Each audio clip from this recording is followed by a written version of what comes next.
মানুষ ওনাকে বলে যে হ্যাঁ ওনার স্বামী আছেন ওখানে আইসিইউতে, উনি কেন এখানে কাপড়ই করছেন? তাহলে উনি যদি বিজনেস না করেন, উনি বিজনেসটা যদি রান না করেন, এত টাকা যায়। তো সেই টাকাটা উপার্জন করতে হলে একটা মানুষকে কি পরিমাণ ইফোর্ট দিতে হয়, এটা যারা ওখানে ফেসবুকে হাহা রিয়েক্ট দেন, হ্যাঁ? তারা কখনোই বুঝবেন না। এবং যারা হাহা রিয়েক্ট দিচ্ছে, আমার মাঝে, মাঝে মনে হয় তারা বোধহয় নিজের প্রিয়জনের আ মৃত্যু সংবাদেও একসময় হাহা রিয়েক্ট দিয়ে দিবেন। অনন্ত আকাশ, হ্যাঁ? বিস্তীর্ণ মাঠ, তারপরে হচ্ছে ফুলের মধু, এইসব আইডি থেকে বাজে কমেন্টসগুলো বেশি আসে। তনি আপুর মনের মানে কি যাচ্ছে সেটা তনিই ভালো জানেন। এই কষ্টের কোনো সীমা নাই এবং এই কষ্টের কোনো সান্ত্বনা নাই। হাসব্যান্ড বুড়া হোক, হাসব্যান্ড ইয়াং হোক, হাসব্যান্ড হচ্ছে হাসব্যান্ডই, এবং হাসব্যান্ড হচ্ছে একটা অনেক বড় আশ্রয়। প্রথমেই বলি যে উনি চলে গিয়েছেন। আসলে আল্লাহ তো সবাইকে একটা না একটা সময় সবাই চলে যাবেন। তবে এই জিনিসটা তনি আপুর জন্য একটা প্রচণ্ড কষ্টের একটা ব্যাপার। এটা এটা প্রত্যেকটা স্ত্রী মাত্র এটা বুঝবেন যে তার পাশের মানুষটা, স্বামী কিন্তু একটা আশ্রয়। আমরা যত যাই বলি, একটা একটা তনি আপুর মতো মেয়ে বা সব মেয়েরাই মানে যে ফিনান্সিয়ালি একেবারে ইন্ডিপেন্ডেন্ট, হ্যাঁ? তার কারো কোনো কিছুরও দরকার নাই। তারপরেও একটা মেয়ে যখন তার স্বামীহারা হয়, তখন তার যে কী পরিমাণ কষ্ট হয়, মনে হয় যে মাথার উপর থেকে আশ্রয়টাই চলে গেল। তো তনি আপুর মনের মানে কি যাচ্ছে সেটা তনিই ভালো জানেন। এই কষ্টের কোনো সীমা নাই এবং এই কষ্টের কোনো সান্ত্বনা নাই। যারা ওনার সম্পর্কে এটা নিয়েও কথা বলছেন, তারা হচ্ছে, আমি বলব না তারা কোনো মানুষ, তারা অমানুষ, মানে আর কি, হ্যাঁ? মানে অমানুষ ছাড়া তাদেরকে কিছুই বলার উপায় নাই। কারণ আমি তনির দোকান থেকে, মানে সানভিজ বাই তনি থেকে শাড়ি কিনি। যেহেতু আমি অনেক শাড়ি পরি, আমি ওখানে যাই এবং ওনার সাথে আমার প্রায়শই দেখা হয়। ওনার ব্যবহার খুবই ভালো। গেলে অনেক মিষ্টি হাসি দিয়ে আসে। তারপরে কিছু গল্প করে। তারপর হচ্ছে যে আমি দেখি যে উনি কি পরিমাণ মানে লাইভে মানে আ এইদিকে থাইল্যান্ড থেকে অসুস্থ স্বামীকে দেখে আসলেন, আবার উনাকে লাইভে দাঁড়াতে হবে। কারণ উনি না হলে উনি টাকাটা পাবেন কোথায়? উনি উপার্জন করবে কিভাবে? মানুষ উনাকে বলে যে হ্যাঁ, উনার স্বামী আছেন ওখানে আইসিইউতে, উনি কেন এখানে কাপড়ই করছেন?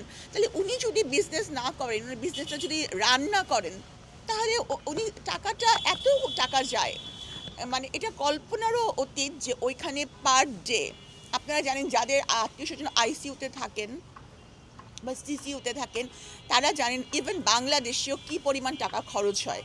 আর ওখানে কী পরিমাণ টাকা খরচ হয়েছে, এটা হয়তো অনেকেরই কল্পনার বাইরে। তো সেই টাকাটা উপার্জন করতে হলে একটা মানুষকে কী পরিমাণ ইফোর্ট দিতে হয়, এটা যারা ওখানে ফেসবুকে হাহা রিয়েক্ট দেন, হ্যাঁ? তারা কখনোই বুঝবেন না।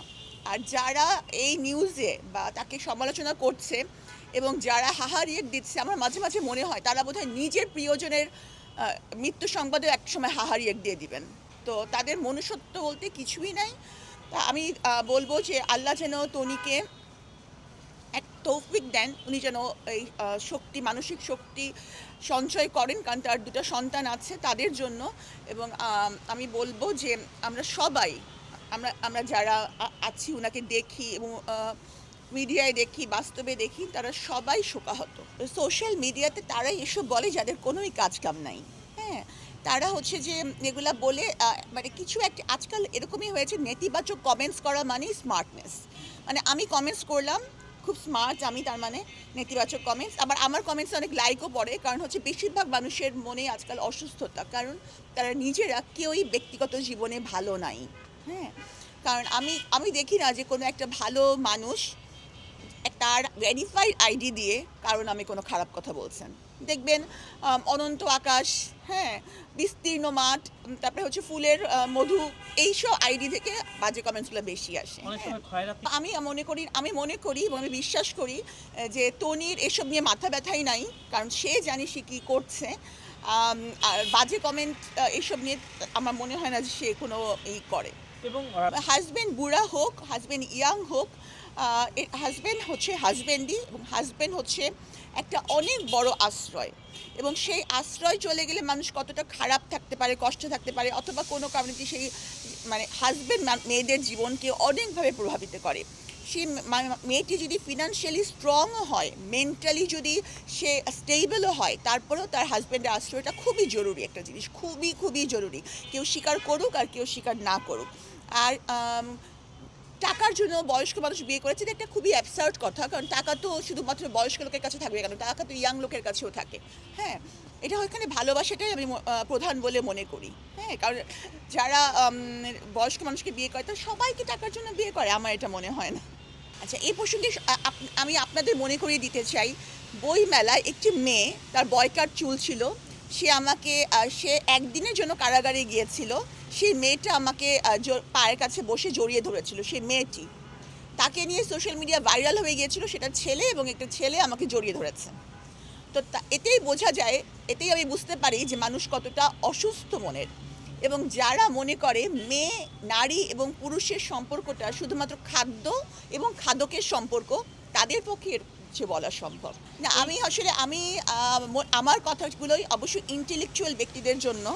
হ্যাঁ, কারণ সাবরিনার কথা যারা শোনেন তারা সাবরিনাকে ভালোবাসেন। আমি যখন কোথাও যাই তখন প্রচুর শিক্ষিত মানুষরা আমার কাছে আসে, কথা বলে, ছবি তোলে, কারণ তারা সাবরিনাকে বুঝতে পারে। আর যারা আমার এই কথার মর্ম বুঝবে না, তাদের জন্য আমার এই কথা না।